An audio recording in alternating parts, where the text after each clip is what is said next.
Сайкал Садыбакасова кыргыз бала табылбай калдыбы деп сурашты. Ырчы Сайкал Садыбакасова «Сени тандадым» аттуу урунна клип тарттырды. Бул тууралуу ал өзү маалымдады. «Сени тандадым» аттуу ырымдын клипи даяр болду. Кийинки жума клип жана ыр жарыкка чыгат. Клипке башкы ролго кыз жигитти өзүм тандадым. Клиптин үзүндүсүн киргизгенде эле кыргыз бала табылбай калдыбы деген суроолор келди. Бул жигиттин тандаганымдын себеби актерлук чөбөрчүлүгү мыкты. Улутуна келсек, эң негизгиси канында кыргыз бар. Клиптин тартылганы копулума толду. Буйруса жарыкка чыкса, сиздердин да өз оюңуздарды билгим келет. 3 мүнөттүк клипке биз көп аракет менен эмгек жумшадык, дейт ырчы. Эскерте кетсек, ырчы Сайкал Садыбакасова 1992 жылы 10 декабрда Ош шаарында туулган. Эстей жүр, эстедим аттуу ырлары менен элге кеңири таанылган. 2014 жылы Супер ырчы айым деген наамдын жеңип алган. Маалымат булагы Заман Жекеткейжи.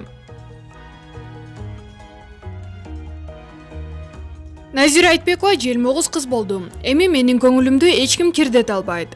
Теле алып баруучу актриса Назира Айтбекова эмне себептен желмогуз кыз болгонун социалдык тармактан түшүндүрдү. Көптөн бери желмогуз кыздын бет кабын кие элекмин. Бет кабымды берип койгулачы. Ичимдеги назик, ыйлак, ак көңүлдүү кызды терең жашырып, сыртынан желмогуз кыздын элесин кийдим. Арулук бааланбайт, тазалык тебеленди де калат анткени. Жинди кыз дегеле чымага, жаман көргүлө. Жинди кыздын образында жүргөндө сөздөрүңөр каттуу тийбейт. Эч ким менин көңүлүмдү кирдете албайт. Мен бирөөнү ыйлатышым мүмкүн, бирок мени ыйлата албайт. Жаман кыз мени коргойт. Сыртымдагы ошол стерва болбосо, сындырып кетмек мени эч ак. Жумшактыгым, назиктигим, тикенектин алдында жашынсын.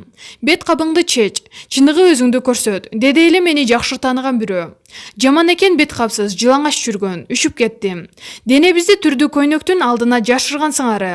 Жан дүйнөбүздү түрдүү бет каптын артына жашырат экенбиз. Өзөгү чириктер сулуу көрүнөт. Өзөгү сулуулар түрү суук көрүнөт. Ким кандай өзөгүн жашырып жүрөт кеп ошондо, деп жазды Назира Айтбекова. Маалымат булагы Барометр Жекеткейжи.